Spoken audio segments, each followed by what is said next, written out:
Hey friends, welcome back. Now in this video I'd like to dive a little bit deeper into 3 new DAX functions because they are really powerful and help us developing DAX in a huge way, so it makes things a lot easier. The first one is the offset function, the second one is the index function, and the third one is the window function. And these functions are available in Power BI version starting from December 2022, I think. So let's explore them.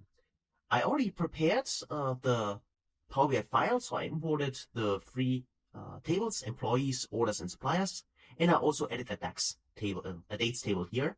And this dates table is this time simply a DAX formula, which looks like that. It's already prepared. You can download it from the source section, and I also provide this specific DAX code as a snippet, so you can actually use this in your own. Normally, in most of the projects, I'm using Power Query and the M code to create my table, but this time I did it in DAX because I want you, of course, if you have taken some of my other courses, to have both options available for you. Okay, so let's get started. At first, we need to have some kind of sales measure. So that's why I need to, in this case, multiply. We already know that. In this case, I have a selling price here, and I have an amount column here, which is up there. So I want to multiply those and create my measure, which is total sales. So let's right click on the orders table, click on new measure in here, and then let's write our measure, which in this case simply total sales is equal to, and I go to new line, pressing shift enter, and then I say this is simply sum x, because we iterate over a table. The table is the orders table, and I simply want to multiply the amount column, and I multiply it with the selling price. Okay, so I close this and we are good to go. So now we have our total sales measure, and of course, as a best practice, normally I would put this into a measures table, a dedicated measures table for better structuring, but I assume now you know how that works. So let's skip this for now and focus more on the DAX functions. So the first one is the offset function. So let's actually create maybe a little visualization. And in order to explore what a DAX function actually does and how it works, I think it's always best practice to have some kind of table structure, because then it's much easier to understand and see the numbers and explore what actually happens. Later on, of course, you can use this in any kind of visualization, for instance, a bar chart or any other kind of chart you want. So let's actually maybe create a table for that. Click on table, and then let's use the categories. I have the categories in here. And let's also increase the size a little bit. So I'm going here and go to the formatting options and say for the style, at first I want to have none. I don't like the style here. And then also for the values, I actually increase this in size. So let's say this is, for instance, 20 is too big. Let's say maybe 16. Okay, like that. So that should be big enough so you can see that on your screens. Okay, so we got our different kinds of categories. And then let's also go to the total sales here and select, let's make this a dollar amount. Okay, and then let's take this option here, and now we see the number right here. So actually this should not set to auto, so this should be actually only 2. So go 2, and I think that's better. Okay, so we got 1.3 million in total sales, and now we can see here the total sales for each of the categories. So also, we have skipped that, but I want to highlight this one more time. Go to the model view and make sure that the model, when you build it, is always set up correctly and that all the relationships are in place. I got my facts table, the orders here, and I got my dimension tables. Okay, so now I get my report, and I can see all the numbers in here. Now let's explore the 3 functions. Let's get started with the offset function. Okay, I'll make this a little bigger, and then let's get started with offset.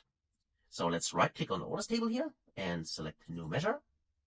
And this measure is simply let's call this offset measure. Okay, measure is equal to, I go to new line. And because offset is like index and window as well, these are modifiers. So they actually create tables, but they are modifiers. That's why we need to use the calculate function. So calculate allows us to change, so modify the filter context of any of our expressions. In this case, we only have one, so I'm referring to total sales. But of course, this would work with any kind of measure you have. So, and then we need to put in the filter, and the filter will be the offset. So there's the offset function. And then we need to specify a delta. Let's say the delta is, we would like to have the prior row. So let's say the delta is -1. And then the table we're going to use is the category table, which we have here. So I can say all selected, and then referring to the category or a category, which means we want to offset all the categories. This is the table we want to apply the offset on. And then we can simply specify an order by if we want, blanks in partition, but we could also close it directly in here and also close the calculate function. So this is the offset function, and let's explore what it does.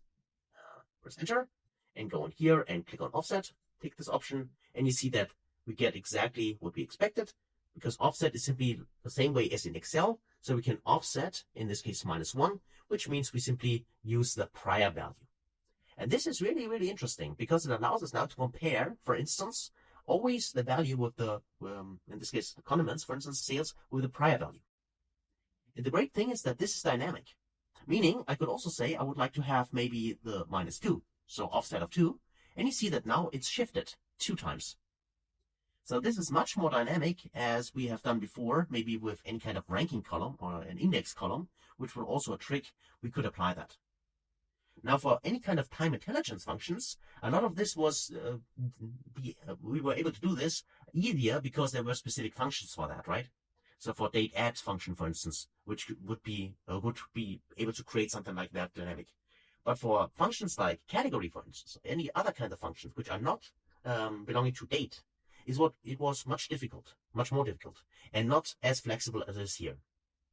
And this -2, for instance, the number you specify here, you could also think of creating a parameter, so a variable in this case, and then choose the parameter, and then based on the parameter, the offset changes. So you can make this dynamic if you want.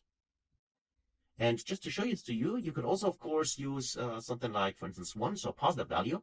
And if you go here, now it's shifted, of course, positively, right? So you can see the 113 here, which is this value here. So this offers a lot of flexibility regarding comparing, for instance, different kinds of rows to each other for any kind of dimension you have. In this case, for instance, a category, right? So that's it for the offset function. Now I said there are 2 other functions, which is the index function and the window function. And how do they differ concerning the offset function? So offset allows us to, as the name implies, offset. So either positively or negatively. The index function works a little different, because the index function allows us to compare the value to the value of a specific index. So let me show this to you. If I go in here and say, right click on an orders table, and to be a little bit more, a little faster, let's actually copy maybe everything here, right? Let's say, we could copy the offset. Oh, let's do it.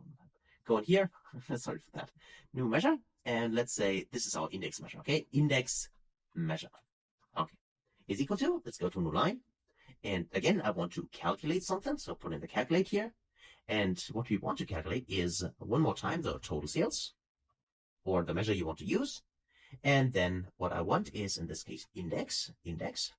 Now I need to give it the position. Let's say the position is 1, okay, and then I need to specify again my table, which is one more time all selected of my category in my case, because that's what I have in my visualization. I can close this, and then again I have optional parameters like order by and partition by and so on. I don't need to partition by because I only have one category column here, nothing more.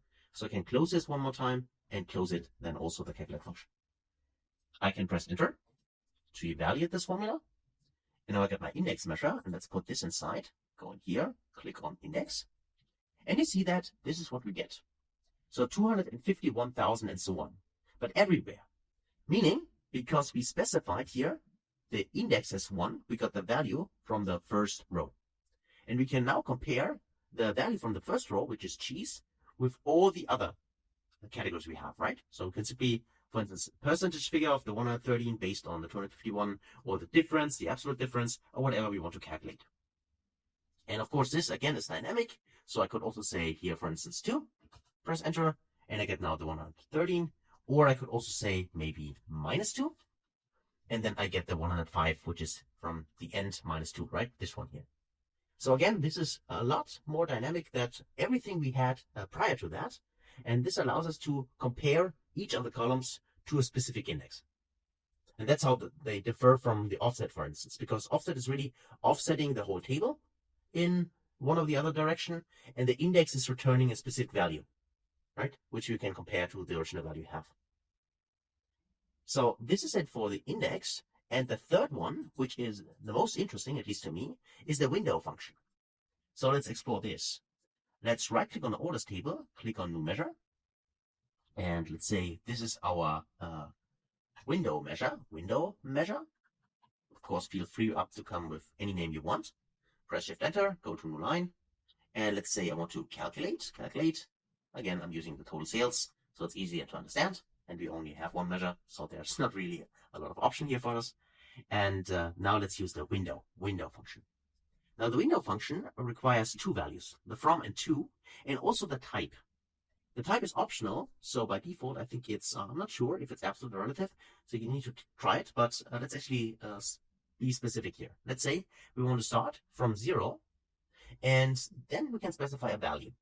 So if we specify, for instance, relative here, relative 0, and then to 0, and again relative, if we do it this way, and then we need to specify our table, so all selected. Again, I'm referring to the category here. I can close this, and I can also close, in this case, the window function, and I close the calculate function. So what do you think this will return? From a window from 0 to 0 and both relative. So let's press enter and evaluate that. Okay, go in here, and let's take this option. And you see we got exactly the same values as for the total sales. Interesting. So why is that? Let's go back to the window. The reason why we get the same value is because we specified a window of 0 to 0, so actually only one row. And because it's relative, it means that the relative 0 position is always in the current row we are. Okay, so 0 to 0 for desserts is desserts, and 0 to 0 for drinks is drinks. On the other hand, if we specify this differently, so we could say, and this is the interesting part here, the running total. So if we specify we want to start from 0, but the 0 value will be absolute. So 0 absolute means that this time we start at the first, in this case cheese, the first row. But because we set it absolute as 0, it will always be 0, so the first row, in this case cheese. And 0 relative, on the other hand, is then going each row by row and using 0 relative as this specific row. And this means we get a running total or cumulative sales in this case. So let me show this to you. So you see that this works. Click on the checkbox here. And now you see that we got started at 251, but then we got 365, which is simply the sum of those two, then 466, which is the sum of those three, and so on. And of course, if that's true, then this value at the end must be the same value as the total value in here, which is true. And this allows us, the window function in that way allows us to specify a specific window we want to apply and compare it to, for instance, a specific value, or have it simply as a value next to the category in this. So if I go inside the window function here, and I can of course also work with absolute values here. So for instance, I could say relative here, and I could say absolute here. And let's say absolute, for instance, 2, right? So 0 to 2 absolute. If I press enter and evaluate that, you can see 365, which is simply then 0 to 2, which is simply the sum of those, right? So the sum of those three, in this case, 0, 1, 2. And this is simply the sum, and this is now shown everywhere because it's absolute. Or we could say, let's say here it's 0. Actually, let's say it's -1 relative, and then it's 1 relative, like that. And press enter. And you see that now this is from -1 to 1, right? So 365, which simply this one included, or 466, right? Which is the sum of those, or 395, which in this case, again, it's one more, one again. So these three in this case, but excluding the first one. So it can really be really dynamic and specific here, what you want to use, what you want to apply.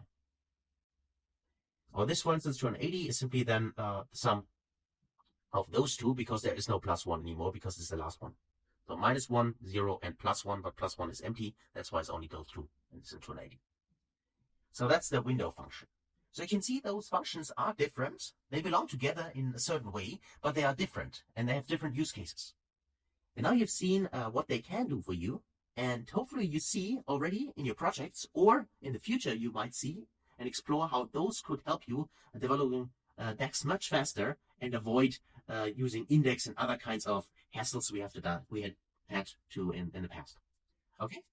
So that's it for the functions here. I think I wanted to present them because they're really, really great and powerful, and they have been released at the end of last year. And if you have not used them so far, I highly encourage you to try them out. Okay?